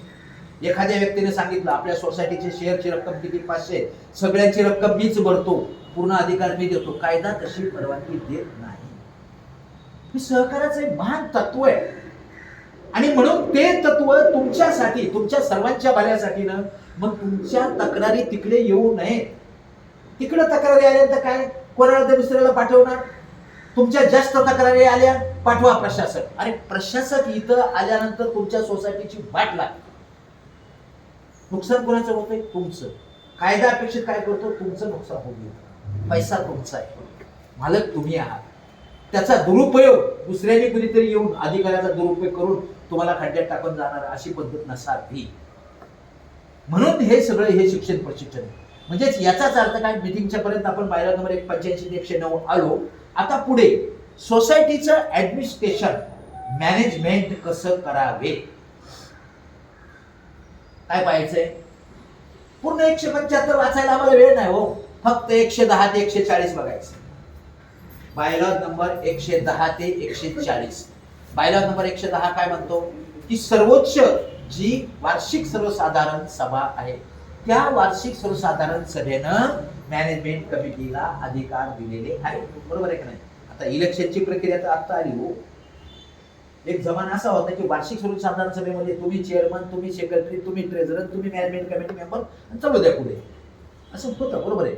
आता 97वी घटना दुरुस्ती आल्यानंतर शासनानं काय केलं, जसं निवडणूक आयोग आहे केंद्राचा राज्याचा, त्याच धर्तीवर सहकारी संस्थांसाठी राज्य सहकारी निवडणूक आयोगाची स्थापना केली. इंग्लिशमध्ये ज्याला स्टेट कोऑपरेटिव्ह इलेक्शन अथॉरिटी. मग त्यांच्याकडून ही निवडणुकीची प्रक्रिया, मग निवडणूक अधिकारी नियुक्त करा वगैरे. 5 वर्षापूर्वी आपल्या सोसायटीची निवडणूक घ्यायची असेल ना, तर हा 1 दिवसाचा कार्यक्रम होता. निवडणूक अधिकाऱ्यांची ऑर्डर वगैरे सगळं तिकून यायच्या. आता काय झालंय, त्याच्यामध्ये पुन्हा बदल झाला 7/4/2021 ला. नवीन तरतूद काय आली, आता ही निवडणूक प्रक्रिया 60 दिवसाची केली. म्हणजे हे तिकडून वरून जे येते त्याच्या बाहेर आपण तर जाऊ शकत नाही.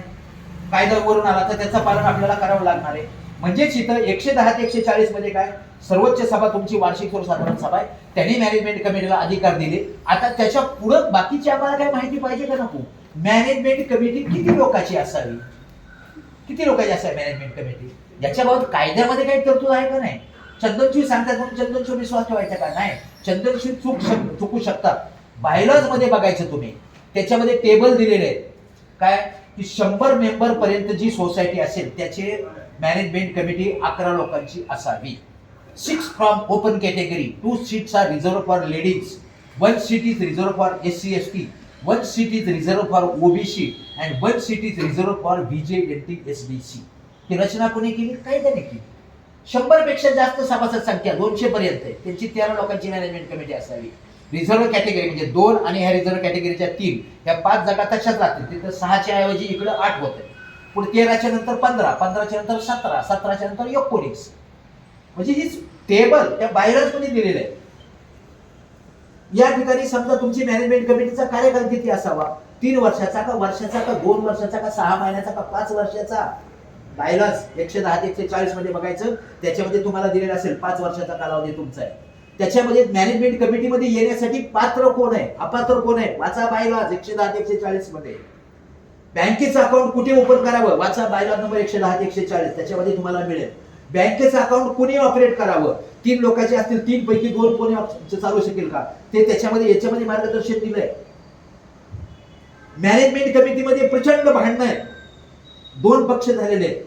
एक समजतोय स्वतःला सत्ताधारी आणि एक समजतोय विरोधी. जसं अधिवेशनामध्ये मारामाऱ्या चालतात तसं आम्ही इथं पण मारामाऱ्याच करायला लागलो.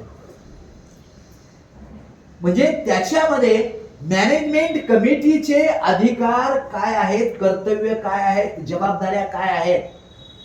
चेअरमन, सेक्रेटरी, ट्रेझरर फक्त ह्या तिघांचंच कर्तव्य आहे का, त्यांची जबाबदारी आहे का, बाकीच्या मॅनेजमेंट कमिटी मेंबरची काय आहे का नाही?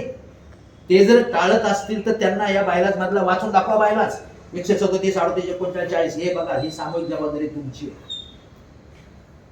म्हणजे आपण सर्वांनी मिळून सर्वांच्यासाठी कामकाज करायचं आहे.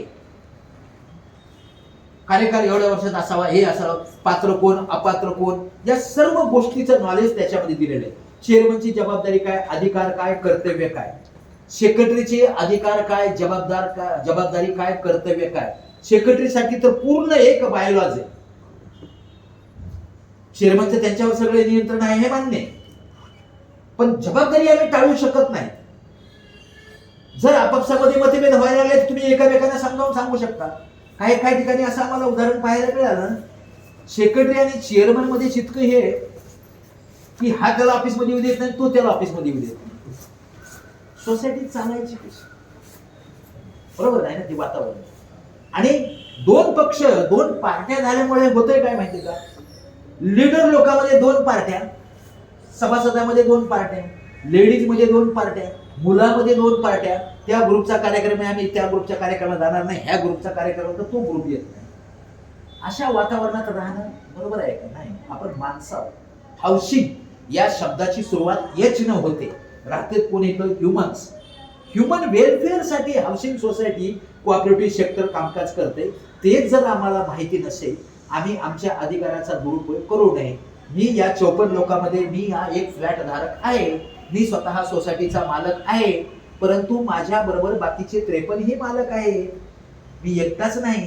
अॅन्युअल जनरल मीटिंग मध्ये एकच मी उभा आहे आणि सुरुवात सुरू झाल्यापासून 50 प्रश्न मी एकटाच विचारतोय आणि बाकीच्या लोकांना पण विचारायला संधी द्या ना.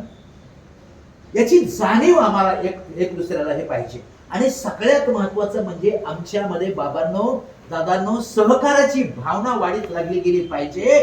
कारण जे जे काही आपलं हित आहे ना ते आपण इथंच घेतलेलं आहे आणि इथंच राहणार आहे. आपण सगळं सोडून जाणार आहे तोपर्यंत आपल्याला कोणी चांगलं नाही म्हटलं तरी चालेल, तोंडावर कोणी शिव्या देणार नाही, पण निदान गेल्यानंतर ते बरं झालं, गेला झाला फार खतरनाक होता असं म्हणून माझ्या नावानं 25 शिव्या देणारी माणसं नसावीत. अशा पद्धतीचं माझं वर्तन असावं. मी जर माझ्या सोसायटीला सुद्धा देखील चांगलं सांभाळू शकत नाही तर मी ठाण्याला काय सांभाळणार, मी देशाला काय सांभाळणार. माझ्या सोसायटीला तरी मी आदर्श सोसायटी केली गेली पाहिजे, शांतीपूर्ण वातावरणाची, सत्य मार्गाला चालणारी, तरच माझं सत्यजित हे नाव सिद्ध होईल ना. नाही तर नुसतं नाव असून काय होतं.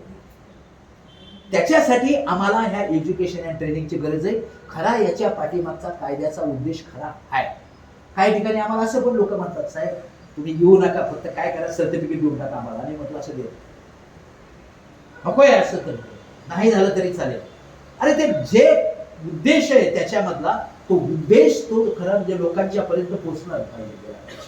भले 100% लोक येणार नाही. सोसायटीने समजा आता तुम्ही समजा लेटर काढलं, तुम्हाला 54 लोकांची अपेक्षा होती, 54 लोक नाही आले, हरकत नाही ना.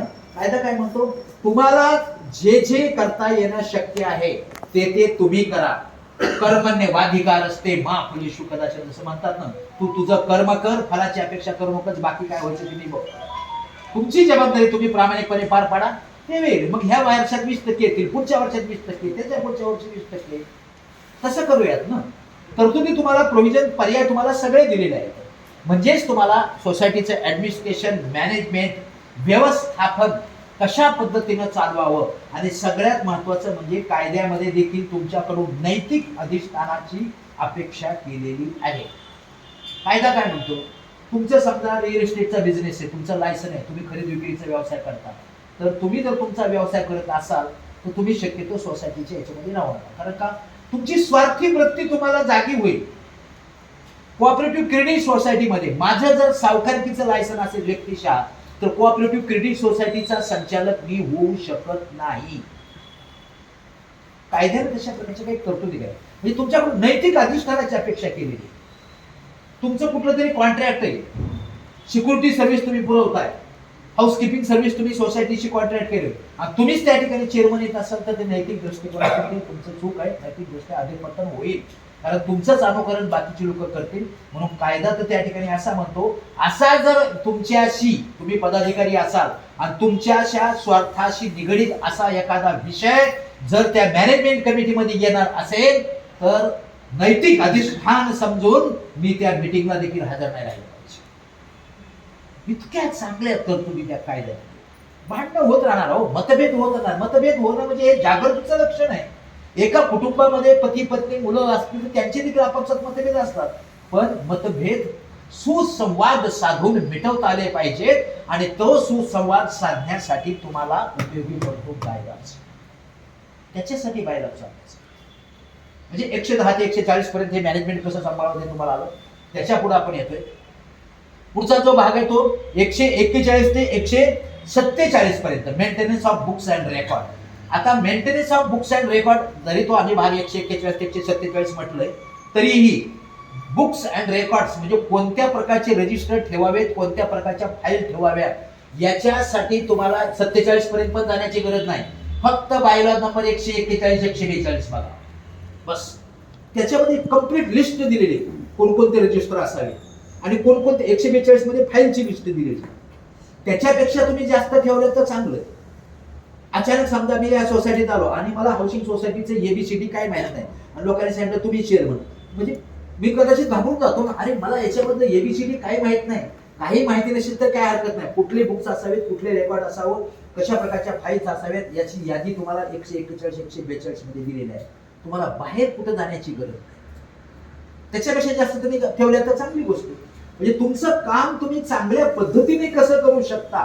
कोणीतरी ऑडिटर येणार आणि तो ऑडिटर आल्यानंतर तुमचं हे रेकॉर्ड नाही, ते रेकॉर्ड नाही असं तुम्हाला म्हणू नये. त्याच्यापेक्षा तुम्ही पुढे असले पाहिजे. ऑडिटर चुकू शकतो, ऑडिटरला तुम्हाला सांगता आलं पाहिजे. 141-42 मध्ये हे दिलेलं आहे.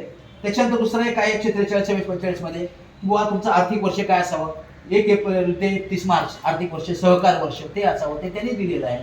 1,500 रुपयापेक्षा पुढील पेमेंट कॅश पेमेंट न करू नये.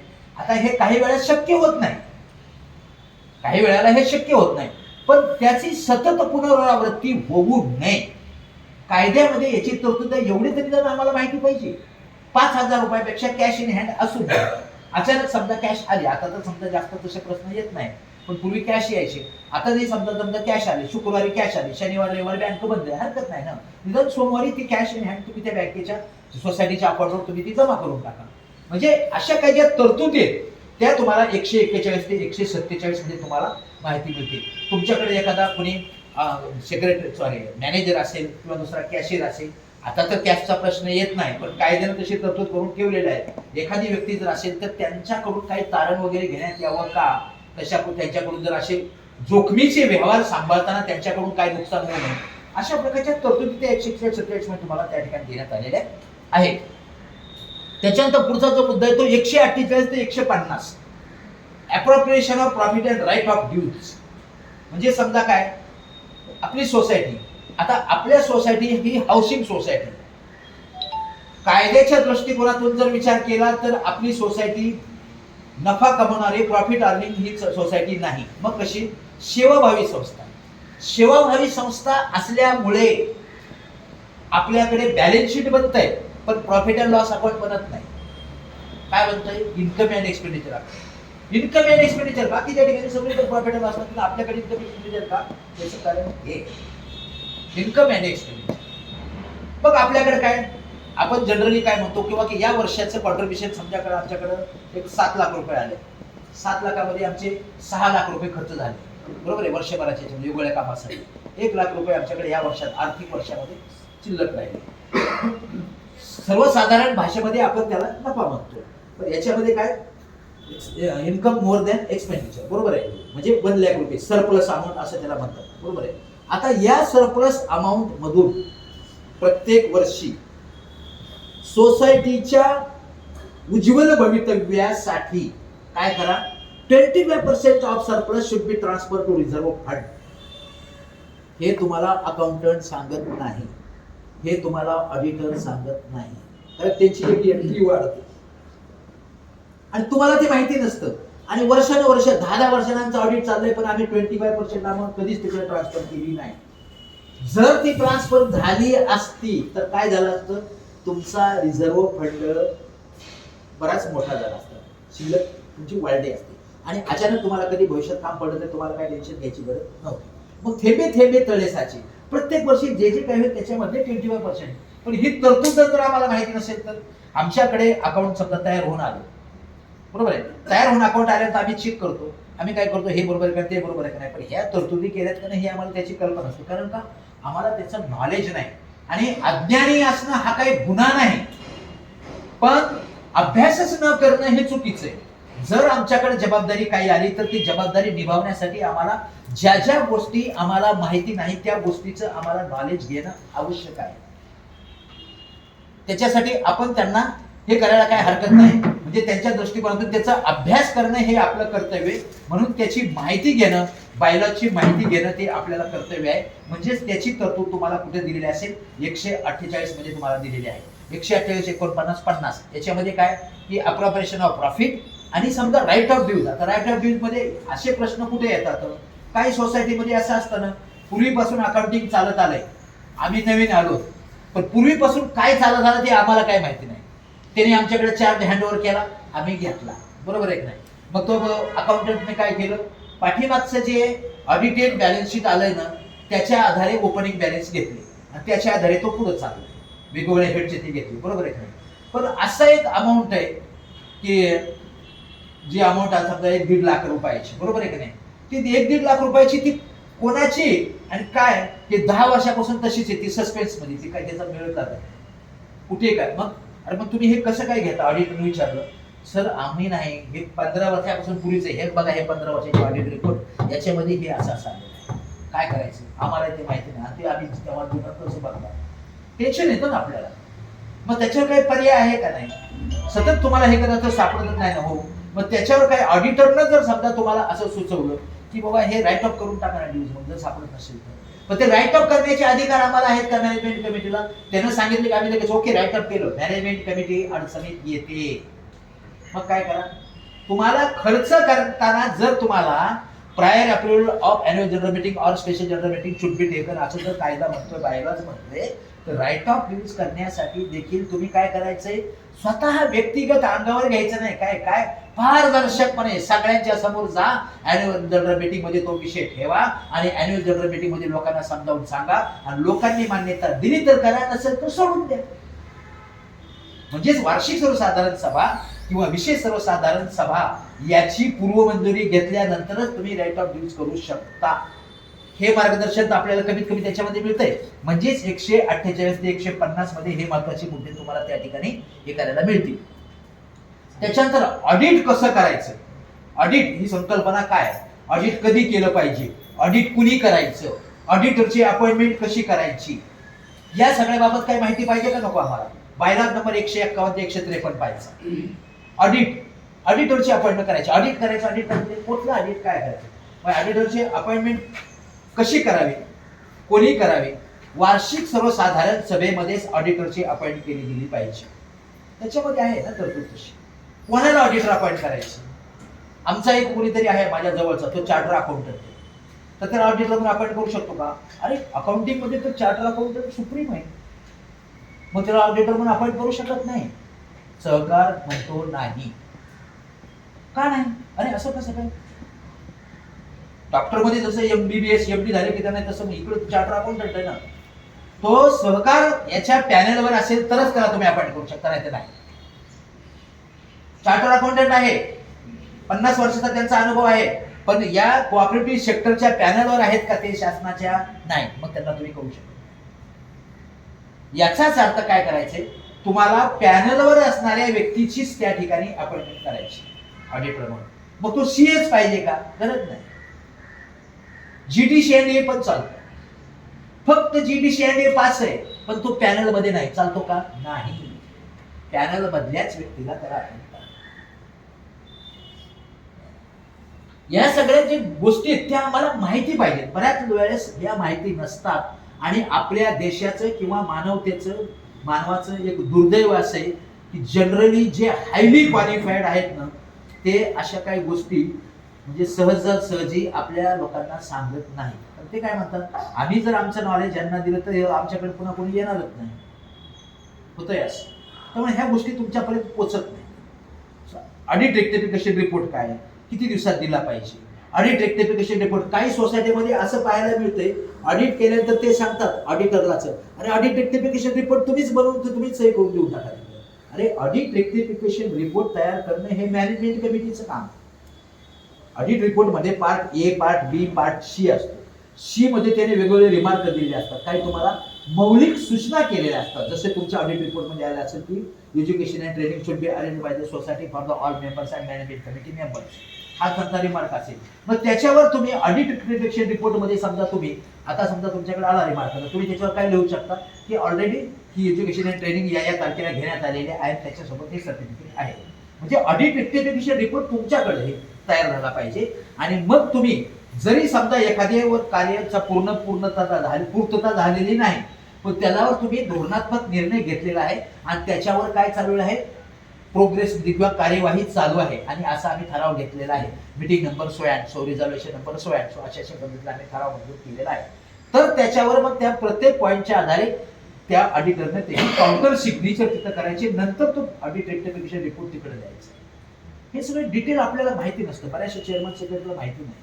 आम्ही इथेच नाही, आमच्या वरिष्ठांच्याकडे कमिशनर साहेबांच्या सुद्धा बोललं की सर हे सगळं होत आहे, हो कायदे तयार होत आहेत हे मान्य आहे, पण कायदे लोकांच्या पर्यंत पोहोचत आहेत का? नाही. मग लगेच लोकांच्यावर कारवाई होते, तसं म्हणजे ते जरा थोडंसं आम्हाला बरं वाटत नाही. कारण कायदे लोकांच्या पर्यंत पोहोचत नाही, लोकांच्याकडून तुम्ही लगेच अपेक्षा करू शकत नाही ना कायद्याची. हे खरं आहे ते. आणि म्हणूनच एज्युकेशन अँड ट्रेनिंग की बाबा लोकांच्या पर्यंत जा आणि लोकांना ते एज्युकेशन ट्रेनिंग द्या. किती लोक आले काय त्या संख्येवर तुम्ही जाऊ नका. तुमच्या पद्धतीने तुम्ही कार्यवाही करा, नोटीस काढा, लोकांना बोलवा, येतील ते येतील, नाही येतील ते नाही. तुमचं काम तुम्ही करत. जे कदाचित आलेले 10-12 असतील ते बाकीच्या 10 प्रत्येक 5-5 2-2 लोकांना सांगितलं तरी 50 लोकांपर्यंत त्याची ती माहितीच आहे. हा एज्युकेशन अँड ट्रेनिंगचा खरा उद्देश.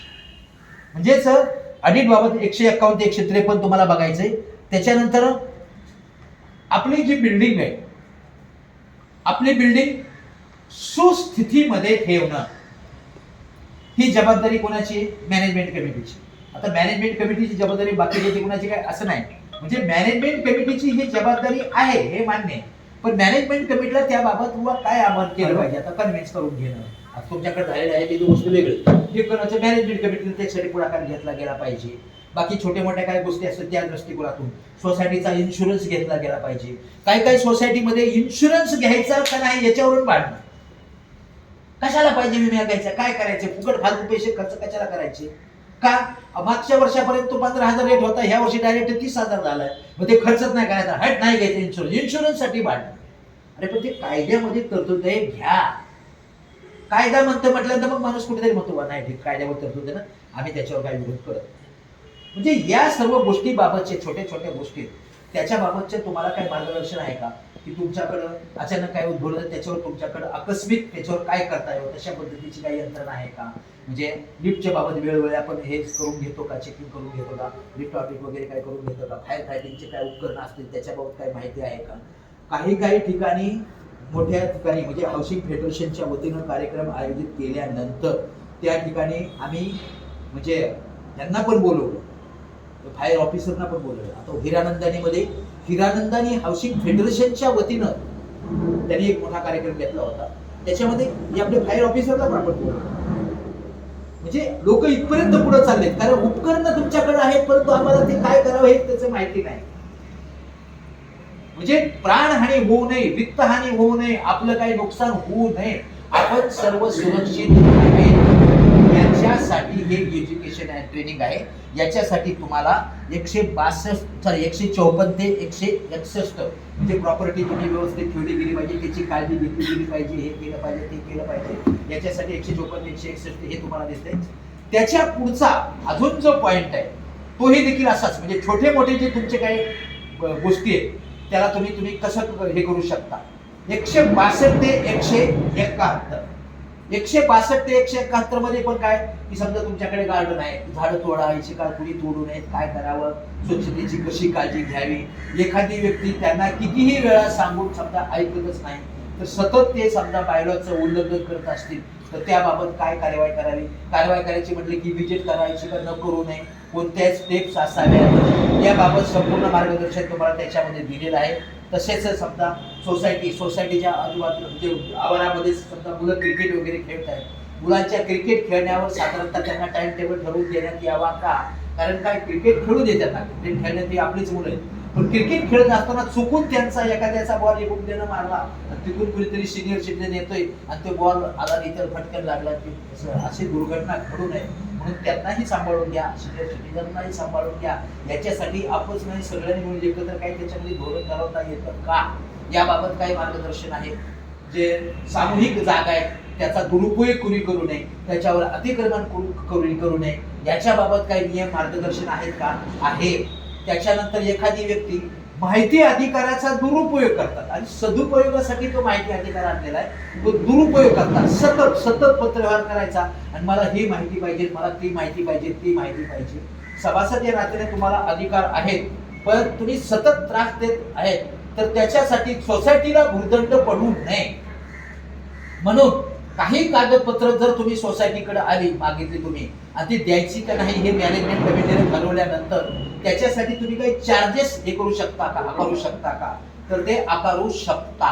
बायलॉ नंबर 171 मध्ये प्रत्येक पेजला म्हणजे कोणकोणत्या कागदपत्रासाठी किती रुपये तुम्हाला हे करावे म्हणजे चार्जेस लावावेत त्याच्याबाबतचं देखील बायलॉ नंबर 171 मध्ये मार्गदर्शन तुम्हाला त्या ठिकाणी देण्यात आलेलं आहे. म्हणजेच 162 ते 171 पर्यंत हे सगळ्या छोट्या मोठ्या गोष्टींसाठी तुम्हाला हे करता येते. त्याच्या पुढची जी बाब आहे आता त्याच्या पुढे तक्रार निवारण कसं करायचं म्हटलं की बायलॉ नंबर 172 ते 174 तक्रार निवारण. तक्रार निवारणासाठी 172 173 हाऊसिंग सोसायटीच्या मॅनेजमेंट कमिटीसाठी अत्यंत महत्वाचं आहे. का की तुमच्याकडे कोणती तक्रार आल्यानंतर किती दिवसामध्ये तुम्ही त्याच्यावर निर्णय घेतला गेला पाहिजे, याच्यासाठी मॅनेजमेंट कमिटीला मार्गदर्शन 172 आणि 173 करतात. पण त्याच्याच बरोबर कोणती तक्रार कुठे करावी, तक्रारीवर निर्णय घेण्याचे अधिकार ज्या यंत्रणेला आहे त्याच यंत्रणेकडे जर ती तक्रार गेली तर जरा तुमची तक्रार लवकर सुटेल ना. आता उदाहरणार्थ एखादी तक्रार पोलीस स्टेशनशी निगडीत आहे, पोलीस स्टेशनशी निगडीत तक्रार डेप्युटी रजिस्ट्रारकडे करून काय उपयोग आहे का? तुमचा वेळ शक्ती वाया जाईल, पैसा वाया जाईल. मग ज्या तक्रारी पोलीस स्टेशनकडे करायच्या त्याची यादी दिलेली पायरा नंबर 174 पोलीस स्टेशनकडे या तक्रारी करा, स्थानिक प्राधिकरणाकडे या तक्रारी करा, कोऑपरेटिव्ह कोर्टाकडे या विषयाच्या तक्रारी करा, सिव्हिल कोर्टाकडे या विषयाच्या तक्रारी करा, डेप्युटी रजिस्ट्रारकडे या विषयाच्या तक्रारी करा, हाऊसिंग फेडरेशनकडे या विषयाच्या तक्रारी करा, मॅनेजमेंट कमिटीकडे या विषयाच्या तक्रारी करा.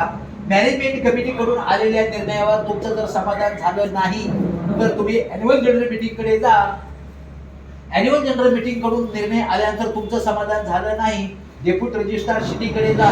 त्यांनी दिलेला निर्णय तुम्हाला मान्य झाला नाही, त्यांच्या विरोधात अपील करा. डीडीआर डिस्ट्रिक्ट डेप्युटी रजिस्ट्रार त्यांचाही निर्णय तुम्हाला समाधानकारक वाटला नाही, तुम्ही पुढे जा. डिव्हिजनल जॉईंट रजिस्ट्रार त्यांचाही निर्णय तुम्हाला समाधानकारक वाटला नाही, कमिशनरकडे जा. त्यांचाही निर्णय तुम्हाला काही वाटलं तर जावा तिकडे, सहकार सचिव, सहकार राज्यमंत्री, सहकार मंत्री. पण काही लोकांना काही हे माहिती नसतं म्हणून ते डायरेक्ट मुख्यमंत्री पोर्टलवर टाकतात. आता मुख्यमंत्री पोर्टलवर टाकायला तर मुख्यमंत्र्याला विचारायला याच्यातलं काय माहिती, सगळ्याच गोष्टी काय मुख्यमंत्री बघू शकणार आहे का? नाही. मुख्यमंत्री त्यांच्याकडून रिमार्क मारतात, येतं त्या पीएस कडून पुन्हा संबंधित डिपार्टमेंटच्या सचिवाकडे, सहकार सचिवाकडे जाणार, सहकार सचिवाकडून खाली डेप्युटी सेक्रेटरी, असिस्टंट सेक्रेटरी करत करत करत करत कुठेतरी ठाण्याला येणार, ठाण्याला कुठेतरी डीडीआर कडे येणार, डीडीआर कडून पुन्हा सिटीला येणार आणि सिटी कडून तुम्हाला एक पत्र देणार येणार, याच्याबाबत आपला अभिप्राय कळवावा. झालं पहिले 55. म्हणजे तुमचा वेळ वाया जाऊ नये त्याच्यासाठी 174 हे तुम्हाला मार्गदर्शन करतं तक्रार निवारणासाठी. म्हणजे तक्रार निवारण म्हणलं की 172 ते 174 बरोबर आहे. आणि ज्यावेळेस रिडेव्हलपमेंटची त्या बिल्डिंगची वेळ येते, रिडेव्हलपमेंट करत असताना त्याच्यामध्ये काही स्वार्थी प्रवृत्ती, अपप्रवृत्ती, बाकीच्या लोकांना अंधारात ठेवून स्वतःचा व्यक्तिगत स्वार्थ साधण्यासाठी काही चुकीचे कृत्य करतात. त्यांनी तसं करू नये म्हणून त्याच्यामध्ये पारदर्शकता असावी.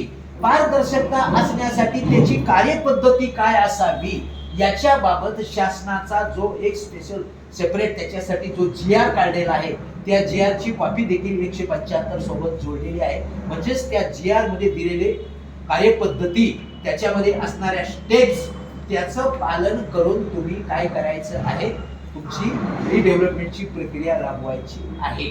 अशा पद्धतीप्रमाणे बायलॉ नंबर 1 ते 175 याबाबत तुम्हाला पूर्ण मार्गदर्शन त्या ठिकाणी, म्हणजे तुमच्या प्रश्नाशी निगडीत तुम्हाला आतापर्यंतचे ग्रुप मी जे सांगितले भाग ते लक्षात राहिले नसतील, पुन्हा रिपीट करतो.